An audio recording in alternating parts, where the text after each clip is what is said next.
I'm Jeff Sikkenga, Executive Director of the Ashbrook Center, and this is The American Idea, where we discuss the ideas, people, and events that have made America what it is today. We believe that by understanding our history and our principles, we can better live up to the promise of the American founding and preserve our ongoing experiment in self-government. Welcome to The American Idea. I want to welcome everyone to this episode of The American Idea. Today we're going to be talking about, I think it's a subject that everybody knows something about, everybody feels something about, and that is the question of how to be human in a disconnected world, a world that seems ever more disconnected, the impact of technology on our human experience, the history, a little bit of the history of that, and where we are in contemporary American society. And we're joined for the conversation today by someone who knows all about this. She is Christine Rosen. She has written a wonderful book that I have to recommend so highly to our listeners, The Extinction of Experience, Being Human in a Disconnected World. Christine is Senior Fellow at the American Enterprise Institute. She's also a columnist for Commentary Magazine and a host of Commentary's podcast. You'll want to check out the magazine. Wonderful commentaries, always good. The podcast is terrific. Christine, thanks for joining us on The American Idea. Thanks so much, Jeff. I'm glad to be here. All right. The title of the book is Extinction of Experience, Being Human in a Disconnected World. It's an amazing fact to me that the world has never seemed more connected. The world is flat, as famously was proclaimed. Shouldn't we be more connected? Well, that was certainly the hope and the ideal when first the internet and then later platforms that encourage connection through social media, for example, were created. It was the promise. It's still the promise if you're a Silicon Valley true believer.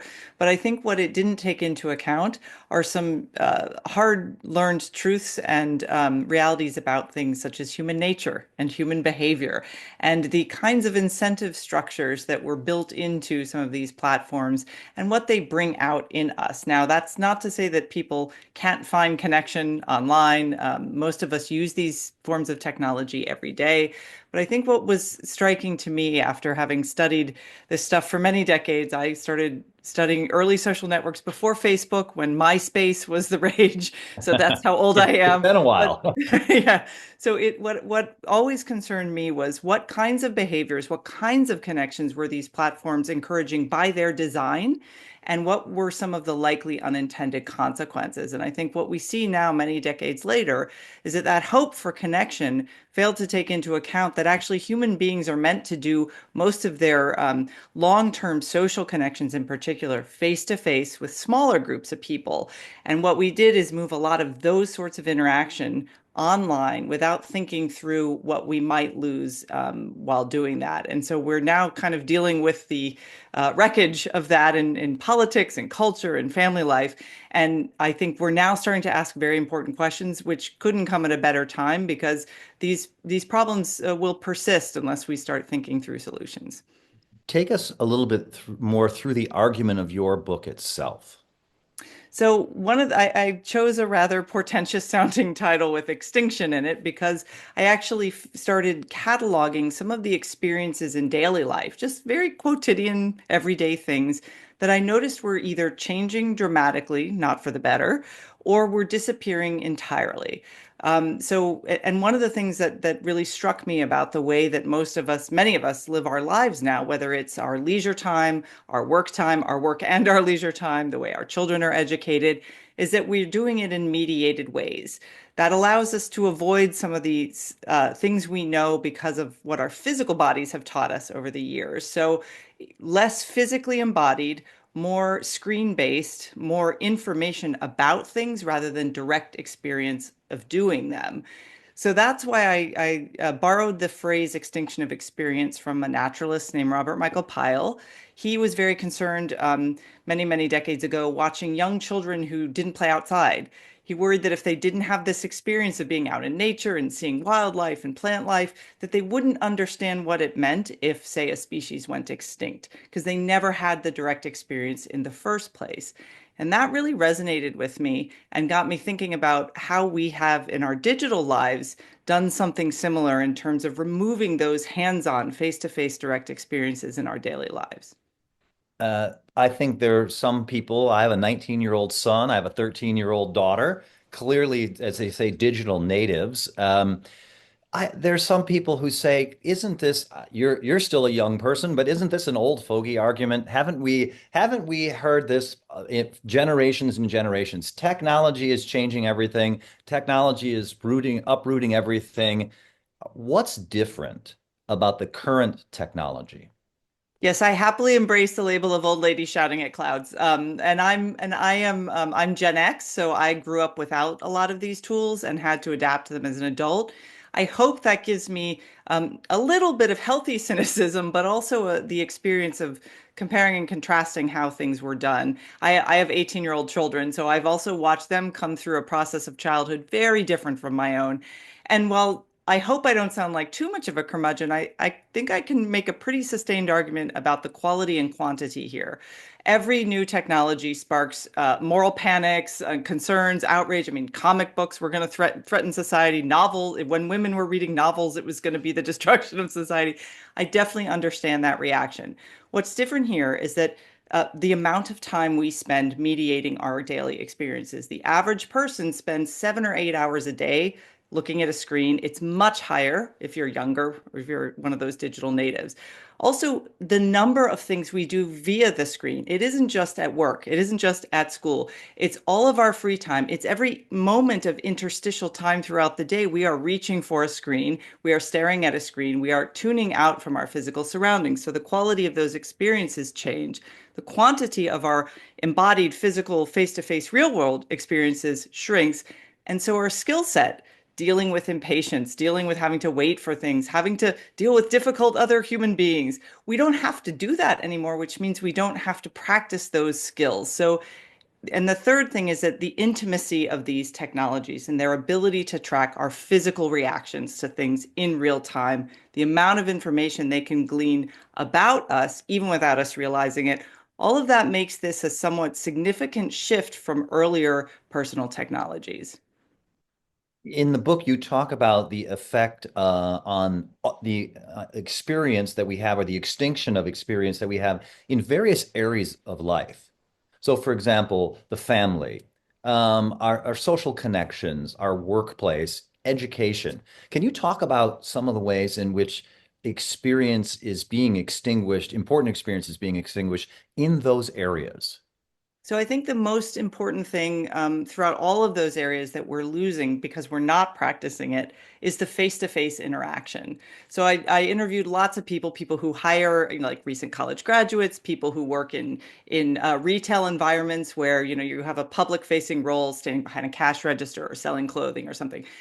And one consistent thing I heard from all of these people was that each younger generation that they had to train in these roles needed to do a lot of remedial skill work in basic things like looking people in the eye, carrying on polite conversation, dealing with an increasingly impatient customer base, and just keeping the polite attention of the people who they were serving, whether they were, waiters in a restaurant or whether they were professors at a university with an incoming class of freshmen.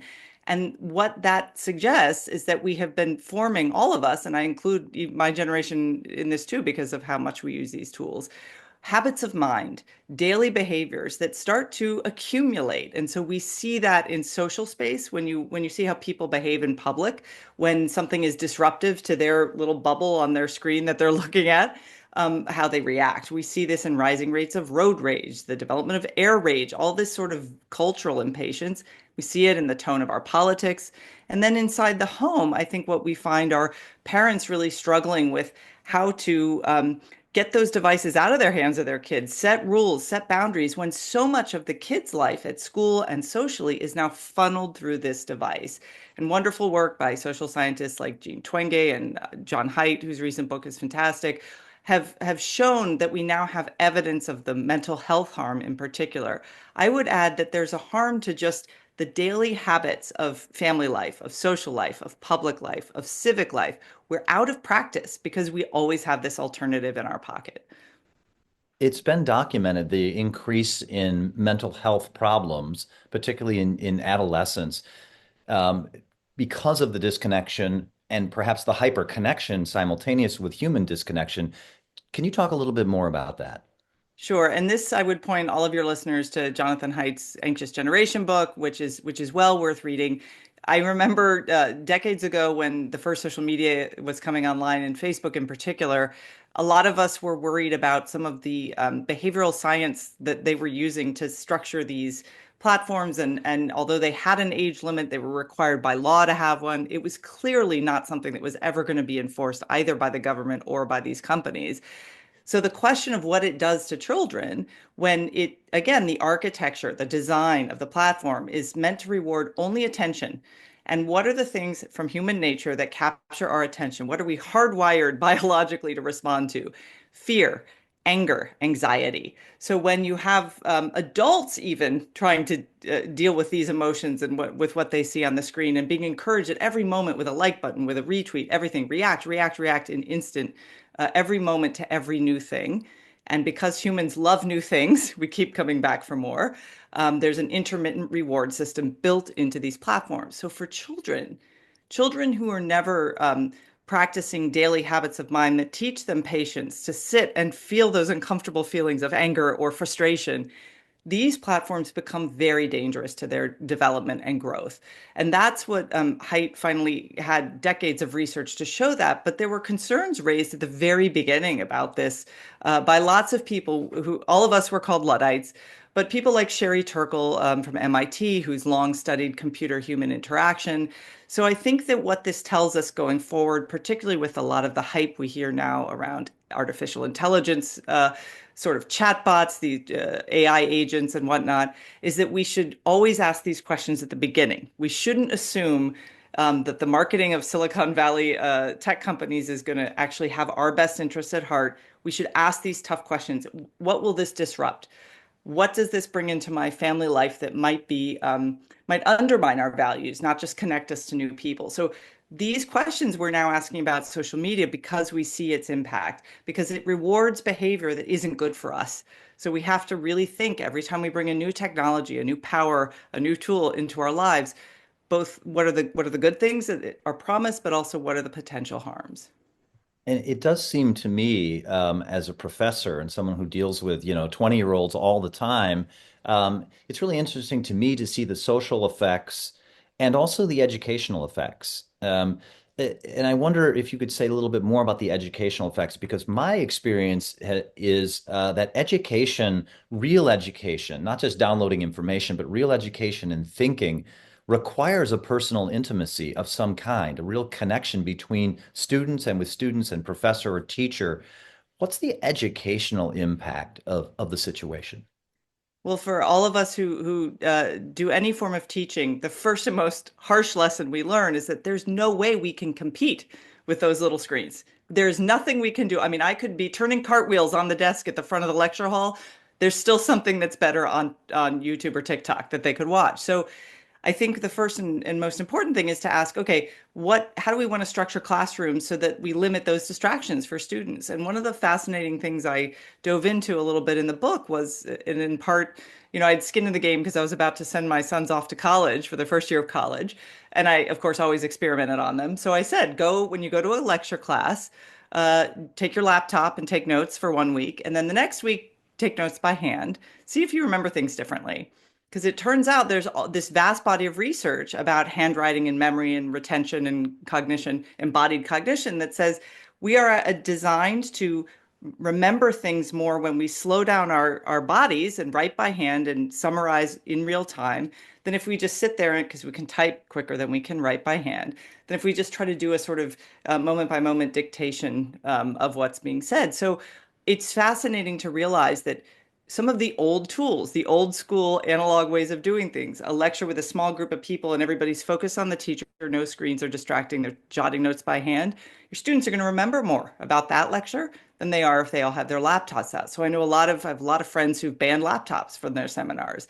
I think the face-to-face Socratic back and forth that a good teacher always does with his or her students, that's becoming more popular. And unfortunately, in the era of Chat GPT, I have a couple of friends who now only do exams with old blue books. Remember those? I Because do, it's the yeah. only way to make sure that these students who, again, there's nothing wrong with their eagerness to try new tools. But if we have an entire generation that thinks writing starts with a Chat GPT summary, we're raising a generation of editors, not writers.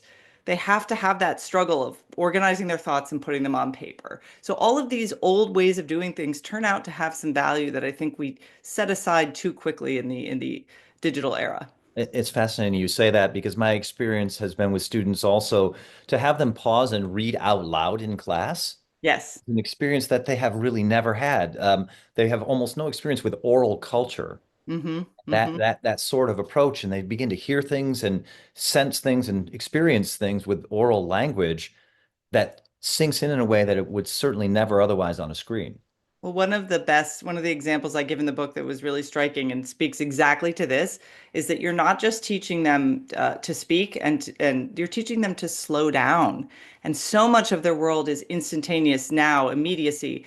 And there's an art historian at a college that she sends her students to the museum and makes them pick one painting or one sculpture and just spend, I think she started out 6 hours total, not all at once, but like they had to spend 6 hours with this work of art just looking, not writing, not analyzing, not coming up with their Wow. important thoughts, not looking for the Wikipedia entry on the painting, just sit and look. And it was very difficult for them, but at the end, hugely rewarding to realize that every time they sat and looked, they saw something new. And all of this speaks to a humility about the work, the great work that human beings have left us, and that we should respect and treat with awe, the awe that it deserves, whether that's a great piece of literature or writing or wonderful piece of music or art. So all of those things teach slow down, really look, try to understand, because now they have the immediacy of instant information, but they lack the understanding because they don't take the time. Before we continue with our conversation, I'd like to take a moment and ask you to learn a little more about the Ashbrook Center and how you can help us continue our work with teachers, students, and citizens. I'm Chad Kiefer, Director of Philanthropy and Strategic Partnerships here at Ashbrook. At its heart, America's story is about the lives of patriots who have given their last full measure of devotion to preserve and protect what it means to be an American. But the tragic truth is that the American story is being rewritten as one of oppression and despair. Back in 1776, the founders took a chance when they created a new government built on principles of liberty. They took a chance on America. Now I'm challenging you to do the same. Your gift to Ashbrook today reaches students, teachers, and citizens across the country, helping them to understand why America is worthy of their devotion. With so many forces eroding our history and taking away from our principles, isn't it time we give America a chance? Your investment is encouraged now more than ever. Please visit us today at ashbrook.org/support. You talked a little bit about family life. What about pre-family life, by which I mean romance and people coming together in romantic relationships and forming families? What's the state of play now in this disconnected world? It's kind of grim. I will say that I one of the first assignments I gave myself when a group of us who founded a tech journal called The New Atlantis, they wanted to write all these thoughtful, very deeply political philosophy pieces about, the ethics of this or the feng shui of that, and all of those were great. I was fascinated by what all my friends were doing, which is they were all on the early internet dating sites and how those were structured, what kind of behavior was the rewards and incentives for built into these platforms. Those have now become obviously the apps and all the stuff that everybody does on their phones. I will say this: I have lots of friends who have long, healthy, flourishing marriages who met on things like Catholic dating services, Jewish dating services. I only date vegetarians. I will never date a vegetarian. People who self-select very radically at the beginning can have good luck using these tools. What it has done for a lot of other people, though, for young men and women is that it serves up this idea of an endless number of options. So even if you settle on someone, there's always this idea that, there's 50 more people in my area who meet my criteria. Forces them to perform themselves and market themselves in a way that has become so normalized for their generation that they fail to see what it makes them do. They have to list all of their qualifications, list all their likes and dislikes, pose for photos that make them look more attractive. It's a very outer directed way of approaching another person. And then finally, it once they actually finally meet a person after chatting back and forth on an app, they know so much already that very slow back and forth getting to know someone process, and they've already Googled them to make sure there's no information about them.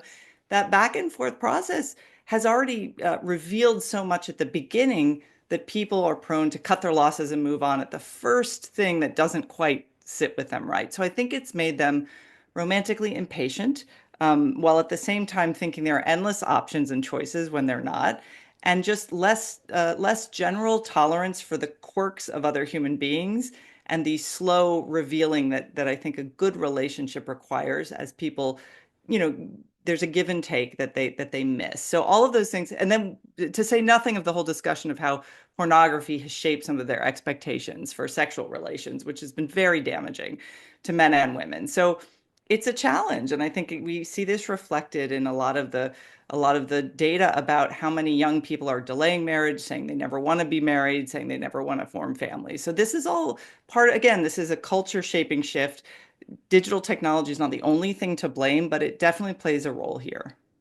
What about the workplace? Because some people might say, well, work, you have to go to work. The workplace can discipline the social media culture and can connect people and force people to be connected because they're in a common organization. They have to show up to, if they go to work, they have to show up to work. Is that true? Do we see that? Or do we see the same kinds of problems, vices, and difficulties in the workplace? I think two things are happening in the workplace that are fascinating to me. And as I'm a conservative leaning person, they both concern me for different reasons. One is that I think a lot of people in the workplace are not the endless exchange of emails and Zoom calls and Zoom meetings. A lot of mediated interaction has made it more difficult and inefficient for people to get things done. As well as channels like Slack and other internal social platforms that are used in workplaces where gossip happens, and actually things that help a workplace have a culture are now mediated and online, and that shapes how people interact. We've seen this, and I know some media cultures where it's been very harmful because there's something called the online disinhibition effect. You will say and do things through a screen that you would never do face to face. And that might have terrible repercussions, and I think it has politically. But imagine in a workplace where the person's two floors down, but you don't see them, you don't have to interact with them, and you can put something on Slack that's quite horrifying. You would never say it to their face, but they're still part of your workplace culture. So there's that. There's also then the tendency and the desire on the part of employers to use surveillance technologies on their employees. And these are now quite sophisticated. The badges that a lot of people wear track much more than just, where you go throughout the building. It can track how many times you speak in a meeting. It can track how many steps you take throughout a day. So these sensors are becoming very sophisticated, and I think employees are owed a certain amount of privacy even when they are in the workplace. I don't think an employer needs to know my heart rate throughout the day. What would they do with that information? But there are places that are monitoring their employees in this way. So employees need to ask questions about the amount of information their employers are gleaning about their daily lives. And what about the question? I've heard some folks argue that for the productivity that comes from creative interaction, getting in a room and brainstorming on a project with your fellows, that can is that being recognized as a particular value in the workplace and continuing, or is that also being affected by the disconnection? I think there has been some impact there, and we've seen, particularly after the pandemic time when a lot of people's work moved online, there's been a hesitation on the part of some employers to get employees back in the office, saying, oh, they want more flexibility, they want to work from home. And I've had these fascinating debates about the work from home issue now, and employers really wanting people back in the workplace, but not knowing how to articulate that. But one thing we do see, study after study, is that those serendipitous interactions are hugely important. Pixar, for example, designed its offices so that the guy from accounting was forced to bump into someone from the animation studio because they had to all pass through a common courtyard. Now, you might think 9 times out of 10, that's not going to lead to anything, but it's that one spark where someone with one idea from one division bumps into someone else, they start chatting, and that's where creativity happens.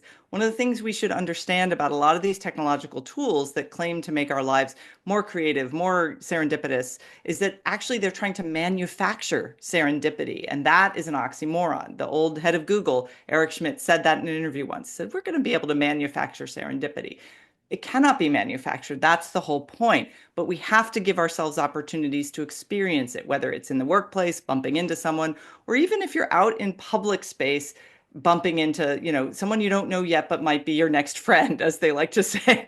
So I think all of these are ways that human beings creativity is sparked. Also, the fallow time our minds need to mind wander and daydream. Those are lost when every free moment goes straight to the phone.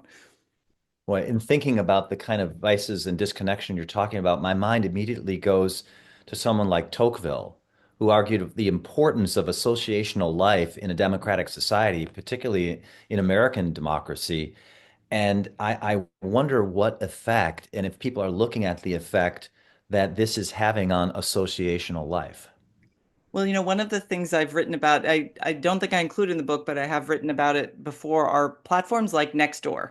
So these online neighborhood platforms that say, we're going to connect all the neighbors and you have Yeah, to my wife register. is on Nextdoor in our Yes, little neighborhood. I'm on Nextdoor as well.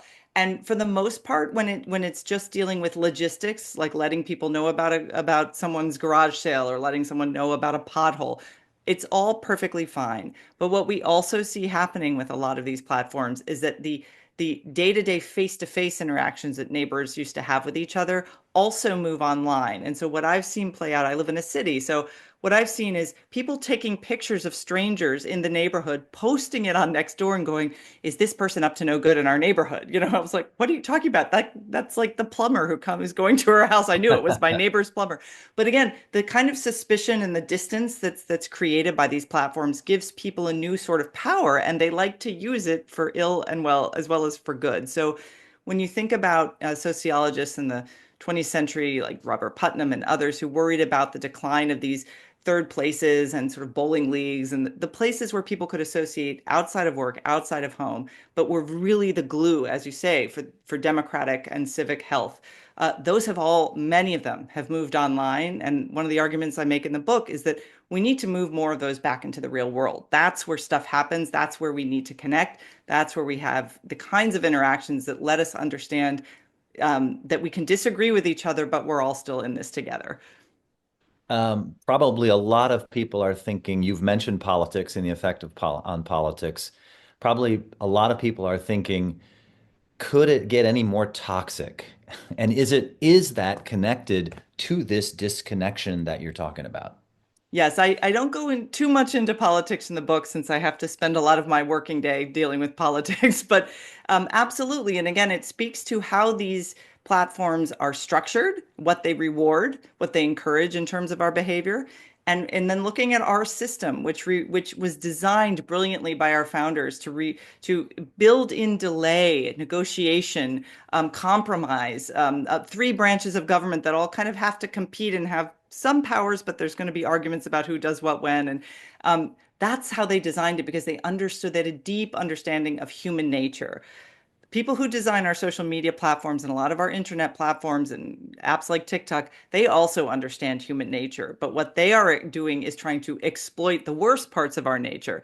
What the founders understood is that, yeah, we have those parts. So how do we design a system of government that tamps that down a little bit, where factionalism and potential revolutionary sort of behavior is at a minimum? So that's when our politics plays out online. You think about all the congressmen and senators and elected officials, left and right. This is a bipartisan problem.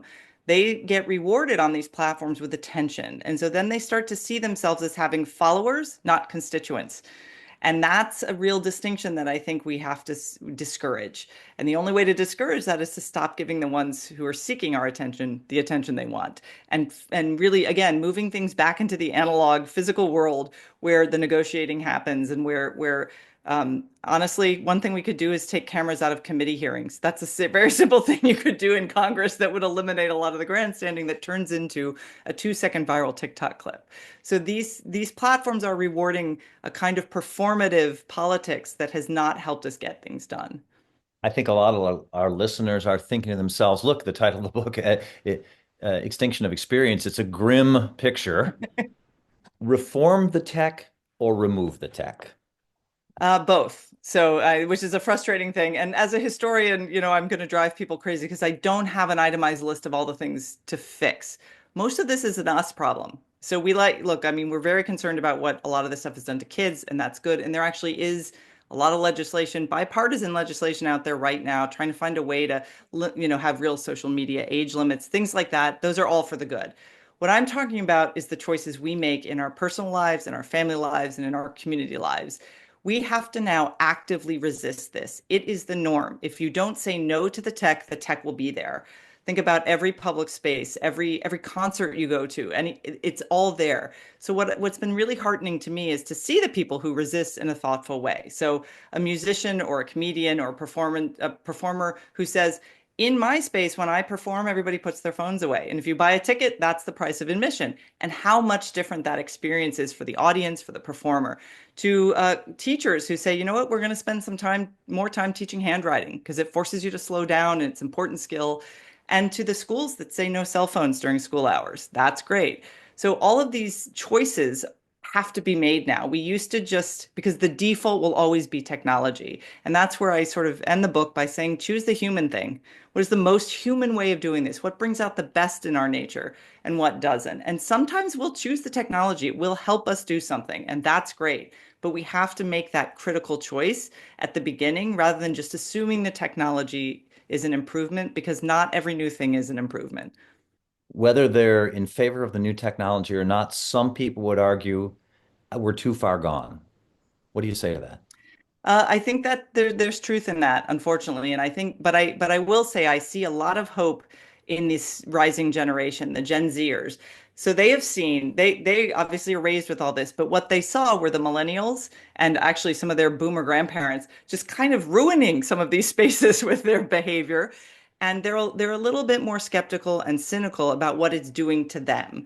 Does that mean they're going to resist it entirely? No. But what I hope it encourages them to do, they're also very skeptical of power in that healthy young person way. I hope that they start to build their own things, whether that's platforms that actually have more enforceable rules about behavior, whether that's design choices for new technologies that understand that you don't want to reward people's fear and anger and anxiety. I do have hope because they are not happy. They know they're not happy, and they are grateful when they're put in a situation where they're forced to leave their phones aside. I've seen it time and time again. So in that sense, I hope that their skepticism encourages them to be more creative about finding solutions and doesn't lead to nihilism about being able to change at all. In the book, you talk about a lot of particular possible reforms, but as you say, it starts with us, in some ways, ends with us. For the parents and grandparents, the aunts and uncles who are listening now, what's one really practical thing they can do in their lives, their families' lives? So this is going to sound silly, but try it, and hopefully it's an awareness building tool, I guess they would call it. And I do it myself, and I put this test to myself when I was working on the book. Try to go one day and never pick up your phone during brief moments of waiting or interstitial time. So while you're the first one at your meeting at work, nobody else is there, don't pick up your phone. Look around, read a book, like do something else that isn't phone based. When you're in traffic, stuck in traffic in your car, when you're anywhere, no, what I think if you go for a day, you'll be shocked. I know I was at how often you reach for that phone. It fills those moments. And when you no longer use that, amazing things can happen. Now you'll be bored, which is a terrible feeling, but is also good for your brain. Your mind will wander. You might think of something that you'd forgotten earlier. You look around and see other people. You actually have to notice and feel your physical body and how you feel at that moment. These are all important things that we should be doing, and that phone lets us escape those feelings. Sometimes that's fine, but a lot of the time we actually shouldn't be trying to escape them. We should be noticing and feeling. Fantastic. Restore our human experience and our human connection. Yes. Yeah. Well, the book is Extinction of Experience, Being Human in a Disconnected World. Our guest today is Christine Rosen. What a fascinating, insightful, ultimately, I think, hopeful discussion today. Christine, thanks for joining us on The American Idea. Thanks for having me. Thank you for listening to this episode of The American Idea. If you enjoyed this episode, remember to subscribe at Apple Podcast, Spotify, or wherever you get your podcasts, and leave a 5-star review. If you want to learn more or get involved in Ashbrook's vital work, visit our website, ashbrook.org.